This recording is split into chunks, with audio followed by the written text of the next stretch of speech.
Hey friends, if you encounter the error RegSvr32, the module failed to load on Windows, then please watch this video. I will guide you through the resolutions. So here's the thing. I searched for it through the internet and I found it on the Microsoft Answers forum. Now, if you scroll down and you'll find the answer here, then the answer is that you will have to perform an SFC scan. There is no other solution. And quite a lot of users have confirmed that it works.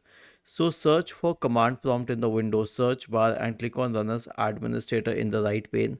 Type the command sfc /scan now and hit enter to invoke the SFC scan. This is one thing, but here's one suggestion from my side. You can also try to perform recovery on your system. So search for recovery in the Windows search bar and open recovery. Click on open system restore. Click on next. Select a good restore point. Click on next. Click on finish and finally click on yes. Was this helpful? If yes, then please subscribe to the channel. And if not, then let us know in the comment section of the video on how we could help you further. Thank you for watching this video and have a nice day.